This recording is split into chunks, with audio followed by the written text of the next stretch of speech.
Live আছে।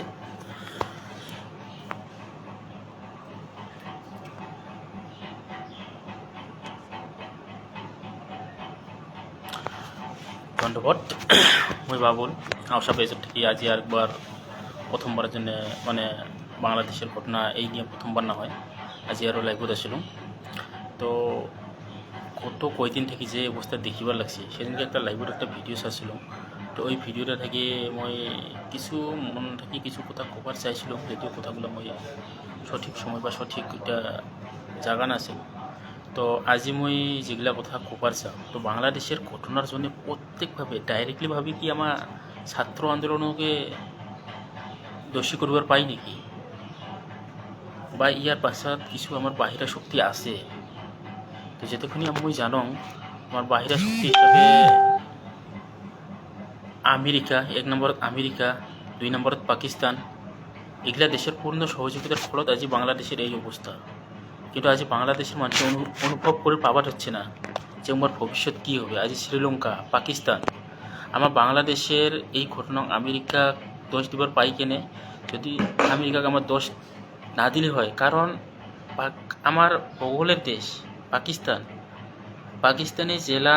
পাকিস্তানের ইমরান খানি জেলা আমেরিকার ক্ষমতা অস্বীকার করে। আজি দেখো ইমরান খানের অবস্থা কি, ওই নিজে জেলত, ওর পার্টির আজকে কোনো অস্তিত্ব নাই। তো বাংলাদেশের মানুষ খুব বুঝিবার লাগছে না।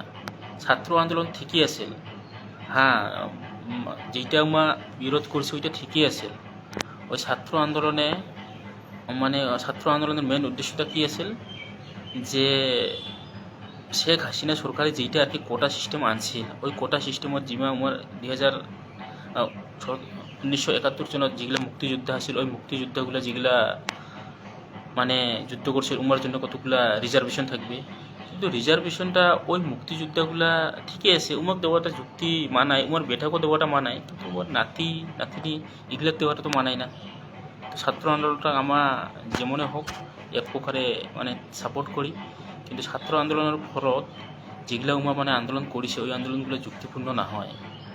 আজি ছাত্র আন্দোলন ফলত যেগুলো রাজভবন জেলা দখল করিল বা পার্লামেন্ট জেলা দখল করিল, কতগুলো বস্তু এমনভাবে বস্তুগুলো দেখাবার লাগছে যেগুলো আমার দেখিবার পাই না।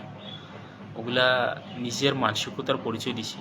আজি আমরা নিজে ওই ধরনের আন্দোলন করিয়া আজি পৃথিবীবাসীর আগত উমার প্রভাবটা বা উমার মান সম্মানটা মানসিকতা কত দূর ওইটা আমার নিজে দাঙিয়ে ধরছে। আর শেখ মুজিবুর রহমানের কথা, ওয়ার বঙ্গবন্ধু ওয়ার কথা আর মই কি কম, ওই মানুষটার জন্য তোমার স্বাধীন হবার পাইলেন। আজি বেটিকার যেনবা ভুল আছিল, কিন্তু বাপের তো কোনো দোষ নাছিল। বাপের জন্য তোমার আজিকা বাপ স্বাধীনতা লাভ করবার পাইছেন, আজি ওই মানুষটাকে তোমার চিনেন না। এগুলো খুব বেয়া। রবীন্দ্রনাথ ঠাকুর জেলা মানে আমার সোনার বাংলা, আমার রাষ্ট্রীয় গানটা লিখছিল বা রাষ্ট্রীয় গানগুলো মানে নিয়েছিলেন, সেটা তো বাংলাদেশ, পাকিস্তান, ভারত এগুলো তো একটাই অঙ্গ আছে। আজ রবীন্দ্রনাথের কী দোষ হল? তো প্রত্যক্ষভাবে এটা পাকিস্তানের ইসলামপন্থী যেগুলো আই আছে, মানে ওগুলারও কিছু না হলে কিছু হাত আছে। খালি এমন ধরনের একটা বিষ মানুষের মনের ভিতরে ঢুকে দিছে, মানে ভারতক বিয়া পাওয়া। ভারতে কি ক্ষতি করছে তোমার? ভারতে তো কোনো ক্ষতি করে নাই, আমার হিন্দুগুলোও তো কোনো ক্ষতি করি নাই। তো যেগুলো নাকি ঘটনা হয়ে আছে, আমার এগুলো ভারতের মানুষই আমার এগুলো শিক্ষা নেও। আর আজি দেখা যায় আছে যে কতগুলা শেখ হাসিনার সাপোর্টারও আজি মানে আন্দোলন করবা লাগছে। তো খেলা এলা হবে, তো যেগুলা খেলা হবে ভাল করে দেখো। আর একটা কথা কি, যেটা রিজার্ভেশন সিস্টেম আছিল, ওই রিজার্ভেশন সিস্টেমত যে হ্যাঁ 1971 চনের যে মুক্তিযুদ্ধ আছিল, ওই মোক সিলেকশনও করবে গায়ে। তো এটা বহুত ধরনের করপশন আছিল। এই করপশনের জন্য আমার আজকে এই পরিস্থিতি। আর লাস্টত একজন প্রধানমন্ত্রী হইয়া শেখ হাসিনার একটা মন্তব্য খুব বেয়া আছে বা ভুল আছে, যারা যদি মুক্তিযোদ্ধার সন্তানরা না পায় তাহলে কি রাজাকারের সন্তানরা পাবে? রাজাকার ওয়ার্ডটার মিনিং হচ্ছে অ্যাকচুয়ালি দেশদ্রোহী। মানে রাজাকার একটা মুই যেতক্ষণই জানো একটা আমার সংগঠন আছিল 1971 সনত যারা আন্দোলন করছিল দেশ স্বাধীন করার কারণে।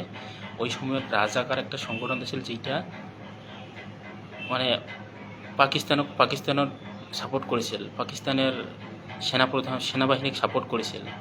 তো ওই রাজাকারের মানসিকগুলা কি পাবে ওই ধরনের কথা কোয়াটা অ্যাকচুয়ালি তাইলে কি এই যাই যাই ছাত্রগুলো আন্দোলন করবো লাগছে তাইলে কি প্রধানমন্ত্রী উমাকে রাজাকার বলে আখ্যা দিল? তো প্রধানমন্ত্রীর এই স্টেটমেন্টটা হয়তো ভুল। একটা দেশের প্রধানমন্ত্রী হয়ে এই ধরনের স্টেটমেন্ট দেওয়াটা আমি যুক্তিসঙ্গত বলে না ভাবো। তো রাজাকারগুলা এলা পর্যন্ত জেলা মধ্যে 1971 সনত জেলা স্বাধীন লাভ করছে সেটা হয়তো 20,000 না কত পা ওই ধরনের রাজাকার বন্দি করেছিল, তার ভিতরে কতগুলা মাফ করে দিয়েছিল আর কতগুলা মানে বহুত ধরনের শাস্তি দিয়েছিল, কতগুলো ডাইরেক্ট মানে এগুলো আর পাওয়া যায় না। বেশি দিন হয় নাই কতদিন আগতে এই 6 জনক আরও হয়তো ফাঁসির অর্ডার দিয়েছিল রাজাকারের। তো রাজাকার শব্দটা নিয়ে আজি বহুত একটা বেয়া। তো ইয়া থেকে একটাই আমার শিক্ষা নেবার পাই, আমার মুখ থেকে কোয়া কতগুলো কথা বাইরে হয়ে গেলে তো আর মানে হয় না। কিন্তু শেখ হাসিনাও যেখানে করছে, বাংলাদেশে যেখানে উন্নতি করছে, এখনই হয়তো আলাদা কোনো প্রধানমন্ত্রী করবার পায় নাই। আজ যে লিটন দাস ক্রিকেটার, ওর কথাও কী কমো, হয়তো তোমার জাতীয় দলের হয়ে খেলে তোমার ওয়ার্ক নিয়ে গর্ব করেন। আজ ওর ঘরবাড়ি পর্যন্ত পড়ে দেওয়া হয়েছে। মাশরাফ বিন মুর্তজা মানে এক সময় ওর মতন অধিনায়ক হয়তো আজ পর্যন্ত বাংলাদেশে নাই। জেলা ওর বাংলাদেশের অধিনায়কের সেলা বাংলাদেশ দলটা আসল বাঘের মতনই আছে। সাকিব আল হাসান ইমো তো কিছু দোষ করে নেই, ইমো তো দেশের হয়ে খেলাইছে, দেশের জন্য ইমো তো চেষ্টা করে খেলায়। আজ ওই মানুষগুলার যে অবস্থা করিয়েছেন আর ছাত্র আন্দোলনের যেগুলা মাঝি আছিল ওই জায়গাতে আমার হিন্দুগুলাও আছেন। তো এলে ছাত্র আন্দোলন সাকসেস হওয়ার পরে হিন্দুগুলো কি দোষ করে? তো এটা কি একটা কথা বোঝা যায় পলিটিক্যালি বহুত বস্তুগুলো ইনভলভ হয়ে আছে। তো এই বস্তুটা নিয়ে মই খুব তাড়াতাড়ি তোমার মধ্যে একটা ভিডিও নিয়ে আসবার লাগছো। তো যাই মোর এই লাইভটা আসি দেখিবার লাগছেন, মই দয়া করে কম মোর লাইভটা একটু শেয়ার করে দেন। ধন্যবাদ।